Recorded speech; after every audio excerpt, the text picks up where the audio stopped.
Hello dear students. जी हाँ, students specially class 12th के CBSE board वाले स्टूडेंट्स जिनके साथ स्कैम हुआ है, मैं भी उनमें से एक हूँ।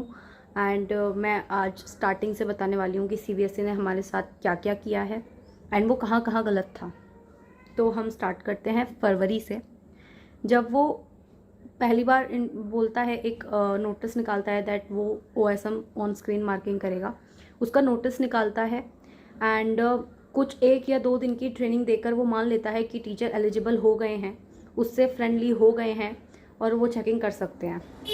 फिर ये भी पता चल रहा है कि दिल्ली से कुछ एक नोटिस सीबीएसई को मिला था कि वो इतने शॉर्ट नोटिस पर ओएसएम इंट्रोड्यूस ना करे, चाहे नेक्स्ट ईयर कर ले या थोड़ा और टाइम दे, अपने टेक्नीशियंस को, अपने सॉफ्टवेयर को इम्प्रूव करने में टाइम दे। बट वो ऐसा नहीं करता है एंड वो उसको अभी इसी ईयर में मार्च में ही इंट्रोड्यूस कर देता है। फरवरी में ही हमारा पेपर था फिज़िक्स का, पहला पेपर 20 फरवरी। उसमें सेट्स में जो अनइक्वलिटी देखी गई है कि किसी का सेट बहुत इजी था, किसी का बहुत हार्ड था एंड कुछ में बहुत ही एनसीईआरटी लेवल था, कुछ में जेईई एडवांस के भी पीवाईक्यूज देखने को मिले। उस टाइम पे भी इतना उस चीज़ को हमने इशू नहीं बनाया क्योंकि हर बार का है कि अगर पेपर हार्ड आता है तो चेकिंग लीनियंट होगी। तो हमें कहीं ना कहीं था कि अगर हमारा सेट हार्ड है तो हमारी चेकिंग लीनियंट होगी एंड हमें स्टेप मार्किंग भी दी जाएगी। उस टाइम पे उसका इतना इशू नहीं बनाया गया। फिर आता है मार्च में था मैथ्स का पेपर एंड मैथ्स के पेपर में थोड़ी बहुत अनइक्वलिटी थी, बट फिज़िक्स जितनी नहीं थी जितनी फिज़िक्स में हुई है। फिर पता चलता है कि मैथ्स का जो पेपर है उस पर जो क्यूआर कोड है उसको स्कैन करके कोई एक इंग्लिश गाना खुल रहा था। ये चीज़ उस टाइम पे बहुत ज़्यादा वायरल हुई थी, सबने देखी होगी। मुझे नहीं लगता कोई ऐसा है जिसने ये चीज़ नहीं देखी होगी कि उसको क्यूआर कोड को स्कैन करके क्या खुल रहा था। और हाँ, एक पेपर पोस्टपोन्ड हुआ था जो अप्रैल में शिफ्ट कर दिया गया था, वो भी एक फॉल्ट हुआ था। देन हम आते हैं रिज़ल्ट पे, यानी कि मई वाली बात पे। उन्होंने बोला था कि हम ओएसएम इंट्रोड्यूस कर रहे हैं ट्रांसपेरेंसी बढ़ाने के लिए और रिज़ल्ट जल्दी डिक्लेयर हो जाए इसलिए। पर क्या रिज़ल्ट जल्दी डिक्लेयर हुआ? जी नहीं, रिज़ल्ट टाइम पे ही डिक्लेयर हुआ, उतना ही टाइम लगा, बल्कि इससे बच्चों का जो पासिंग रेट था वो कम हो गया, फेलिंग रेट बढ़ गया। क्या हो रहा है, मतलब कैसे हो रही है चेकिंग?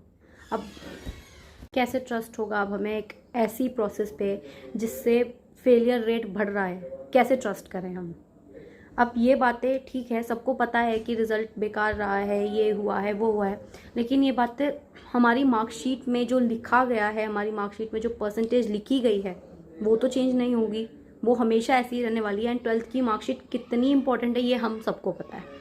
कंपनीज़ में एंड तक, यानी कि अब कंपनीज़ बाद का भी छोड़ दो, अभी कॉलेज में एडमिशन लेना इतना मुश्किल हो रहा है। कैसे? मैं अपनी बात बताती हूँ। मेरी जेईई में 73 परसेंटाइल है एंड मेरी बोर्ड्स में 74 है। मतलब क्या चल रहा है, क्या मतलब मेरी दोनों में ऑलमोस्ट सेम है। Wow, clapping! क्या चल रहा है? मतलब मेरा 75 वाला परसेंटेज वाला क्राइटेरिया पूरा हुआ ही नहीं है। मुझे मेरी पसंद की ब्रांच मेरे पसंद के कॉलेज में मिल ही नहीं रही है। That's amazing, right? चलो मेरा छोड़ दो, उन बच्चों का क्या जिनके जेईई में 95 प्लस परसेंटाइल आई है लेकिन बोर्ड्स में वो 75 क्रॉस नहीं कर पाए। तो क्या वो एनआईटी, ट्रिपल आईटी या आईआईटी में जाने के एलिजिबल नहीं है जस्ट बिकॉज कि सीबीएसई ने ओएसएम इंट्रोड्यूस किया? हमें शांत करने के लिए इन लोगों ने रीचेकिंग की फ़ीस कम कर दी। बट व्हाट, क्या करें हम फ़ीस कम का? अगर साइट चली नहीं रही है, कैसे अप्लाई करेंगे? कैसे अप्लाई करें कि हाँ हमें हमारी कॉपी रीवैल्यूएशन के लिए करवानी है? कुछ बच्चों की आ गई है एंड उसमें पेजेस ब्लर है और मार्किंग कर रखी है। That's amazing, right? Blur page को जो हमें ही समझ में नहीं आ रहा कि क्या लिखा है, टीचर ने पढ़ भी लिया एंड मार्क्स दे दिए। मतलब 5 नंबर का क्वेश्चन था, उसको जितना समझ में आया उसने 1 दे दिया या 0 कर दिया या 2 नंबर दे दिए। Is that okay? मतलब क्या ही चल रहा है इस पर? और हम लोगों से, और वो कैसा रिएक्शन करते हैं हम लोगों से। अभी इससे पहले नीट का पेपर जो लीक हुआ, अब ये हो रहा है। मतलब पूरा घोटाला जितना भी है वो सब इनको एजुकेशन में ही करना है, और किसी चीज़ में जो घोटाला चल रहा है वो चल ही रहा है, बट अब एजुकेशन को भी नहीं छोड़ा, उसमें भी इनको घोटाला करना है। क्या चल रहा है? कुछ भी जस्टिफाइड नहीं है, कुछ भी नहीं है। जो सेट हार्ड आए थे, लीनियंट चेकिंग छोड़ दो, ग्रेस मार्किंग छोड़ दो, वो सब तो कहीं जिक्र है ही नहीं। बच्चों को डिजर्विंग मार्क्स ही नहीं मिल रहे हैं। जितना उसने लिखा है एटलीस्ट उतना तो दो उसको, उतना तो उसको मिलना चाहिए। मतलब हम लोग जेई में अच्छा स्कोर कर रहे हैं, मतलब ठीक स्कोर कर रहे हैं, लेकिन हमें यहाँ 75% का क्राइटेरिया फुलफिल ना होने की वजह से हम अपना ड्रीम कॉलेज, हम अपनी ड्रीम ब्रांच नहीं ले पाए, छोड़ दे। कितने बच्चों का ईयर खराब हो गया, कितने बच्चों की 2 साल की मेहनत खराब हो गई। हमारे दिमाग में क्या मैसेज जा रहा है? The everything could be done just for money. मतलब पैसा ही सब कुछ है, उसी के लिए सब कुछ होता है और कुछ नहीं है। मेहनत वगैरह सब बेकार की बातें हैं, बस किसी तरह से लूट लो, कुछ भी कर लो बस, लेकिन पैसा कमा लो, राइट। हमारे भविष्य के साथ, हमारे फ्यूचर के साथ इतना बड़ा स्कैम किसके लिए? किसके लिए? हाँ, जो कंपार्टमेंट फॉर्म भरेंगे उनसे तुम फीस चार्ज करोगे, रीवैल्यूएशन के लिए बच्चे, चलो फीस कम कर दी है, आई एक्सेप्ट, बट साइट नहीं चल रही है। अब सीबीएसई के खुद ही टेक्नीशियंस आकर सामने बोल रहे हैं, एक्सेप्ट कर रहे हैं कि सॉफ्टवेयर रेडी नहीं था, तो क्या जरूरत थी इस साल इंट्रोड्यूस करने की ओएसएम को? नेक्स्ट ईयर का टाइम ले सकते थे, इस टाइम मैनुअली कर देते ना। और हाँ, 13,000 कॉपियाँ, बात आ रही है कि 13,000 कॉपियाँ ब्लर गई थी, तो वो मैनुअली चेक हुई हैं। यहाँ पर भी लक फैक्टर आ गया जी। उनको 13,000 कॉपियों को मान लिया गया कि वो ठीक से स्कैन नहीं हुई, तो उनको तो रीचेक मैनुअली करवा दिया गया, खुद से सीबीएसई ने करवा दिया। पर बाकी कॉपी जो ऑनलाइन स्कैन होके, जिनका एक आधा पेज ब्लर था, उनको ऐसे ही चेक करके आगे मार्क्स देके बढ़ गए आप लोग। कैसे कैसे हो सकता है ये? 13,000 कॉपियों में जिन बच्चों की कॉपी होगी जो मैनुअली चेक हुई है, ऑफकोर्स उन्होंने अच्छा स्कोर किया होगा क्योंकि मैनुअली चेक हुई है कॉपीज, राइट।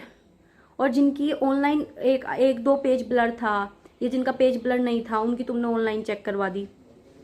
यहाँ पे भी लक फैक्टर आ गया। फिजिक्स के पेपर में सेट कौन सा इजी है, कौन सा हार्ड है, वहां पे लक फैक्टर आ गया। क्या क्या करना क्या चाहते हो भाई, बता दो नहीं। एंड जितने भी बच्चे बोल रहे हैं कि हमें ग्रेस मार्किंग चाहिए, जी हाँ, हमें चाहिए ग्रेस मार्किंग। चाहे हम फेल हुए हैं, नहीं हुए हैं, दैट डजंट मीन, लेकिन हमें ग्रेस मार्किंग चाहिए। और अगर ग्रेस मार्किंग नहीं देनी है ना, तो कोई प्रेशर नहीं है भाई, सबकी कॉपी मैनुअली दोबारा चेक कर लो, सबकी कॉपी दोबारा मैनुअली चेक कर लो, या शांति से ग्रेस मार्क दे दो। मुझे नहीं समझ में आ रहा कि ये सब हो क्या रहा है। यहाँ कॉलेज में एडमिशन मिलना इतना मुश्किल हो गया है, अब कहीं ना कहीं खुद पे ही डाउट होने लगा कि भाई कहीं हमने ही तो कुछ उल्टा सीधा नहीं लिखा कॉपी में। I am just speechless guys. मुझे नहीं पता है कि अब आगे क्या होगा, कैसे होगा, बट ये बात है कि हमें प्रेशराइज करना होगा सीबीएसई को, वो जवाब देगा। एंड जो भी टीचर्स हैं हमारे सपोर्ट में हैं, मैं उनको थैंक यू बोल रही हूँ। कुछ लोग जो ये मानकर बैठे हैं कि ये बच्चों मेहनत नहीं करते हैं, बाद में ये रोते हैं, ये करते हैं, तो प्लीज़ अगर आपको पूरी बात नहीं पता है कि सीबीएसई क्या कर रहा है, क्या नहीं कर रहा है, कैसे चेकिंग हुई है, कैसे नहीं हुई है, सपोर्ट नहीं कर रहे हो ना, तो डिमोशन मत करो, ठीक है। कोई आपसे एडवाइस मांग नहीं रहा है कि क्या हुआ है, पढ़े हो नहीं पढ़े हो, मत बोलो भाई। तुम्हें मानना है नहीं पढ़े, ठीक है, तुम मान के साइड हो जाओ। फालतू कमेंट्स पास करने की कोई ज़रूरत नहीं है। That's it.